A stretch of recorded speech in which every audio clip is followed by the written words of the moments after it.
Hi friends, ನಮಸ್ಕಾರ. ಮತ್ತೊಮ್ಮೆ ತಮಗೆಲ್ಲ ಪೂಯಾಸ್ ಕಿಚನ್ಗೆ ಸ್ವಾಗತ. ಇವತ್ತು ತುಂಬಾ ರುಚಿಕರವಾದಂಥ ನಾರ್ತ್ ಇಂಡಿಯನ್ ಡಿಶ್ ದಾಲ್ ತಡ್ಕ ಮಾಡೋದು ಹೇಗೆ ಅಂತ ನೋಡೋಣ. ಅದಕ್ಕೆ ಮುಂಚೆ ನೀವಿನ್ನು ನಮ್ಮ ಚಾನಲ್ಗೆ ಸಬ್ಸ್ಕ್ರೈಬ್ ಆಗಿಲ್ಲ ಅಂದರೆ ಖಂಡಿತ ಸಬ್ಸ್ಕ್ರೈಬ್ ಮಾಡ್ಕೊಳ್ಳಿ. ಹಾಗೆ ಪಕ್ಕದಲ್ಲಿರೋಂಥ ಬೆಲ್ ಐಕಾನ್ನ ಕ್ಲಿಕ್ ಮಾಡಿ.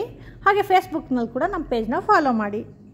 ಹಾಗಿದ್ರೆ ಈಗ ದಾಲ್ ತಡ್ಕ ಮಾಡೋದು ಹೇಗೆ ಅಂತ ನೋಡೋಣ. ಇದಕ್ಕೆ ಮೊದಲಿಗೆ 1 ಕಪ್ಪಷ್ಟು ತೊಗರಿಬೇಳೆ, ಹಾಗೆ 1 ಕಪ್ಪಷ್ಟು ಹೆಸರುಬೇಳೆ ತೊಗೊಂಡಿದ್ದೀನಿ. ನೋಡಿ, ನಾನು ಈ ಚಿಕ್ಕ ಕಪ್ಪಲ್ಲಿ ಈ ಎಲ್ಲ ಬೇಳೆಗಳನ್ನ ತೊಗೊಂಡಿದ್ದೀನಿ. ಹಾಗೆ 1 ಕಪ್ಪಷ್ಟು ಮಸೂರ್ ದಾಲ್ನ ತೊಗೊಂಡಿದ್ದೀನಿ. ಇಲ್ಲಿ ನಿಮಗೆ ಬೇಕಂದರೆ ಬರೀ ಹೆಸರುಬೇಳೆ ಅಥವಾ ಹೆಸರುಬೇಳೆ ತೊಗರಿಬೇಳೆ ಮಾತ್ರನೇ ಹಾಕ್ಕೋಬೋದು. ಮಸೂರ್ ದಾಲ್ ಇಲ್ಲ ಅಂದರೆ ಸ್ಕಿಪ್ ಕೂಡ ಮಾಡ್ಕೋಬೋದು. ಆದರೆ ಮಸೂರ್ ದಾಲ್ ಹಾಕ್ಕೊಳ್ಳೋದ್ರಿಂದ ಟೇಸ್ಟ್ ಚೆನ್ನಾಗಿ ಎನ್ಹಾನ್ಸ್ ಆಗುತ್ತೆ. ಈ ಬೇಳೆಗಳನ್ನೆಲ್ಲ ಚೆನ್ನಾಗಿ 2 ಸಾರಿ ತೊಳ್ಕೊಂಡು ಅದು ಮುಳುಗುವಷ್ಟು ನೀರು ಹಾಕ್ಕೊಂಡು 1 ಟೀ ಸ್ಪೂನಷ್ಟು ಎಣ್ಣೆ, ಹಾಗೆ 1/4 ಟೀ ಸ್ಪೂನಷ್ಟು ಅರಿಶಿನ ಹಾಕ್ಕೊಂಡಿದ್ದೀನಿ.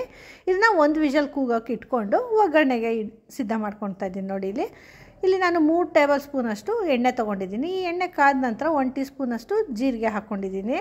ಈ ಜೀರಿಗೆ ಸ್ವಲ್ಪ ಫ್ರೈ ಆದ ನಂತರ ಇದಕ್ಕೆ 2 ಪಲಾವ್ ಎಲೆ, ಹಾಗೆ 2 ಸಣ್ಣದಾಗಿ ಕಟ್ ಮಾಡ್ಕೊಂಡಿರೋಂಥ ಹಸಿಮೆಣಸಿನ್ಕಾಯಿ ಹಾಕ್ಕೊಂಡಿದ್ದೀನಿ. ಮತ್ತು 1 ಇಂಚಷ್ಟು ಶುಂಠಿ ಮತ್ತು 5-6 ಎಸಳು ಬೆಳ್ಳುಳ್ಳಿನ ಈ ರೀತಿ ಸಣ್ಣದಾಗಿ ತುರಿದು ಹಾಕ್ಕೊಂಡಿದ್ದೀನಿ, ಅಥವಾ ಸಣ್ಣದಾಗಿ ಕಟ್ ಮಾಡಿ ಕೂಡ ಹಾಕ್ಕೋಬೋದು.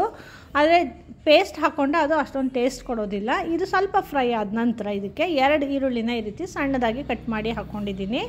ಈ ಈರುಳ್ಳಿನೂ ಅಷ್ಟೇ ಚೆನ್ನಾಗಿ ಫ್ರೈ ಮಾಡಬೇಕು, ಹಸಿ ವಾಸನೆ ಎಲ್ಲ ಹೋಗೋ ರೀತಿ ಫ್ರೈ ಮಾಡ್ಕೋಬೇಕು. ಇಲ್ಲಿ ಒಗ್ಗರಣೆಗೂ ಕೂಡ ಅಷ್ಟೇ ಎಣ್ಣೆ ಆದರೂ ಬಳಸ್ಕೋಬೋದು, ಅಥವಾ ತುಪ್ಪ ಅಥವಾ ಬೆಣ್ಣೆ ಕೂಡ ಹಾಕ್ಕೋಬೋದು. ಟೇಸ್ಟ್ ಚೆನ್ನಾಗಿ ಕೊಡುತ್ತೆ. ಈಗ ನೋಡಿ, ಇದು ಈರುಳ್ಳಿ ಲೈಟಾಗಿ ಕಲರ್ ಚೇಂಜ್ ಆಗೋದಕ್ಕೆ ಶುರುವಾಗಿದೆ. ಈಗ ಇದಕ್ಕೆ 2 ಟೊಮೆಟೊನ ಈ ರೀತಿ ಸಣ್ಣದಾಗಿ ಕಟ್ ಮಾಡಿ ಹಾಕ್ಕೊಂಡಿದ್ದೀನಿ. ಇದನ್ನ ಕೂಡ ಅಷ್ಟೇ ಚೆನ್ನಾಗಿ ಫ್ರೈ ಮಾಡ್ಕೋಬೇಕು. ಇಲ್ಲಿ ಸ್ವಲ್ಪ ಹುಳಿಯಾಗಿ ಬರಲಿ ಅನ್ನೋದಾದರೆ ಸ್ವಲ್ಪ ಟೊಮೆಟೊನ ಕೂಡ ಜಾಸ್ತಿಯಾಗಿ ಹಾಕ್ಕೋಬೋದು. ಹೀಗೆ ಚೆನ್ನಾಗಿ ಮಿಕ್ಸ್ ಮಾಡಿಕೊಂಡು ಇದಕ್ಕೆ 1 ಟೀ ಸ್ಪೂನಷ್ಟು ಅಚ್ಕಾರದ ಪುಡಿ ಹಾಕ್ಕೊಂಡಿದ್ದೀನಿ. ಈಗಾಗಲೇ ಹಸಿಮೆಣಸಿನ್ಕಾಯಿ ಹಾಕ್ಕೊಂಡಿರೋದ್ರಿಂದ ನೋಡಿಕೊಂಡು ನಿಮ್ಮ ಖಾರಕ್ಕೆ ಅನುಗುಣವಾಗಿ ಅಚ್ಕಾರದ ಪುಡಿ ಹಾಕ್ಕೊಳ್ಳಿ. ಹಾಗೆ 1 ಟೀ ಸ್ಪೂನಷ್ಟು ಧನಿಯಾ ಪೌಡರು, 1/4 ಟೀ ಸ್ಪೂನಷ್ಟು ಅರಿಶಿನ ಹಾಕ್ಕೊಂಡಿದ್ದೀನಿ. ಹಾಗೆ ರುಚಿಗೆ ತಕ್ಕಷ್ಟು ಉಪ್ಪು ಹಾಕ್ಕೊಂಡಿದ್ದೀನಿ. ಈಗಾಗಲೇ ಅರಿಶಿನ ನಾನು ಬೇಳೆಗಳು ಬೇಯೋದಕ್ಕೆ ಕೂಡ ಹಾಕ್ಕೊಂಡಿರೋದ್ರಿಂದ ನಾನು 1/4 ಟೀ ಸ್ಪೂನಷ್ಟು ಹಾಕ್ಕೊಂಡಿದ್ದೀನಿ. ಹಾಗೆ ಇಲ್ಲಿ ಉಪ್ಪು ಹಾಕ್ಕೊಂಡಿರೋದ್ರಿಂದ ಟೊಮೆಟೊ ಬೇಗ ಬೇಯುತ್ತೆ, ಹಾಗೆ ಚೆನ್ನಾಗಿ ಸ್ಮ್ಯಾಶ್ ಆಗೋ ರೀತಿ ಬೇಯುತ್ತೆ. ನೋಡಿ, ಈಗ ಇದು ಚೆನ್ನಾಗಿ ಬೆಂದಿದೆ, ಸ್ಮ್ಯಾಶ್ ಆಗೋ ರೀತಿ ಆಗಿದೆ ಟೊಮೆಟೊ ಎಲ್ಲ. ಈಗ ಇದಕ್ಕೆ ನಾನು 1 ಟೀ ಸ್ಪೂನಷ್ಟು ಗರಂ ಮಸಾಲನ ಹಾಕ್ಕೊಳ್ತಾ ಇದ್ದೀನಿ.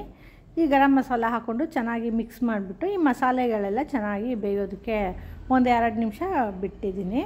ಇದೊಂದು 2 ನಿಮಿಷ ಚೆನ್ನಾಗಿ ಬೇಯಲಿ. ಅಷ್ಟೊತ್ತಿಗೆ ಈಗಾಗಲೇ ಬೇಳೆಗಳನ್ನೆಲ್ಲ ಕುಕ್ಕರಲ್ಲಿ ಬೇಯೋದಕ್ಕೆ ಇಟ್ಕೊಂಡಿದ್ವಲ್ಲ, ಅದು 1 ವಿಷಲ್ ಆಗಿ ಪ್ರೆಷರ್ ಕೂಡ ರಿಲೀಸ್ ಆಗಿದೆ. ಈಗ ಇದನ್ನು ಓಪನ್ ಮಾಡಿ ನೋಡೋಣ ಬನ್ನಿ. ನೋಡಿ, ಪ್ರೆಷರ್ ಎಲ್ಲ ಬಿಟ್ಟಿದೆ.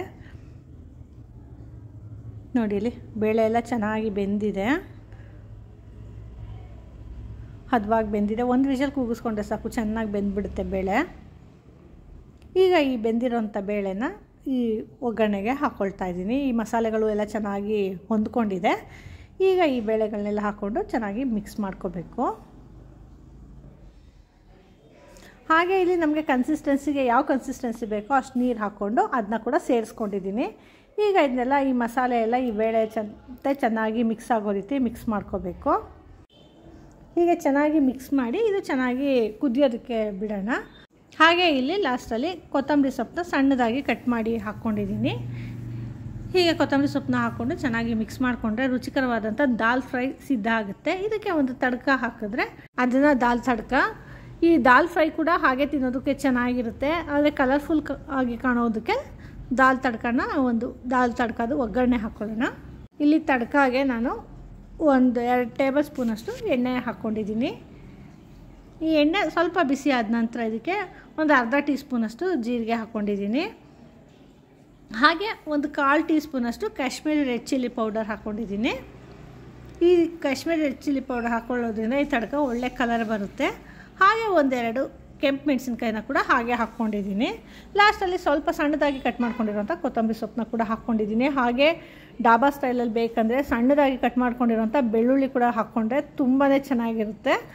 ಬೆಳ್ಳುಳ್ಳಿ ಫ್ಲೇವರ್ ಇಷ್ಟಪಡೋರು ಅದನ್ನ ಕೂಡ ಹಾಕ್ಕೋಬೋದು. ಹೀಗೆ ಹಾಕ್ಕೊಂಡು ಆ ತಡ್ಕನ ಈ ದಾಲ್ ಫ್ರೈಗೆ ಹಾಕ್ಕೊಂಡ್ರೆ ಡಾಬಾ ಸ್ಟೈಲ್ ದಾಲ್ ತಡ್ಕ ಸಿದ್ಧ ಆಗುತ್ತೆ. ನೋಡಿದ್ರೆ ಎಷ್ಟು ಕಲರ್ಫುಲ್ಲಾಗಿ, ಹಾಗೆ ರುಚಿ ಕೂಡ ಅಷ್ಟೇ ತುಂಬಾ ಚೆನ್ನಾಗಿರುತ್ತೆ. ರೋಟಿ, ನಾನ್ ಅಥವಾ ಚಪಾತಿ ಜೊತೆ ಕೂಡ ತುಂಬ ಚೆನ್ನಾಗಿರುತ್ತೆ. ನೋಡಿದ್ರೆ ಡಾಬಾದಲ್ಲಿ ಮಾಡೋವಂಥ ದಾಲ್ ತಡ್ಕ ಎಷ್ಟು ಸುಲಭವಾಗಿ ಮನೆಯಲ್ಲೇ ಮಾಡ್ಕೋಬೋದಲ್ವ. ಹಾಗಿದ್ರೆ ಖಂಡಿತ ಟ್ರೈ ಮಾಡಿ, ಹೇಗೆ ಬಂತು ಅಂತ ನಮಗೆ ಫೀಡ್ಬ್ಯಾಕ್ ಕೊಡಿ. ಹಾಗೆ ಇಂಥ ಇನ್ನೂ ಹೆಚ್ಚು ವೀಡಿಯೋಸ್ಗಳಿಗಾಗಿ ನಮ್ಮ ಪೂಯಾಸ್ ಕಿಚನ್ನ ಲೈಕ್ ಮಾಡಿ, ಶೇರ್ ಮಾಡಿ, ಹಾಗೆ ಸಬ್ಸ್ಕ್ರೈಬ್ ಮಾಡಿ. ಧನ್ಯವಾದಗಳು.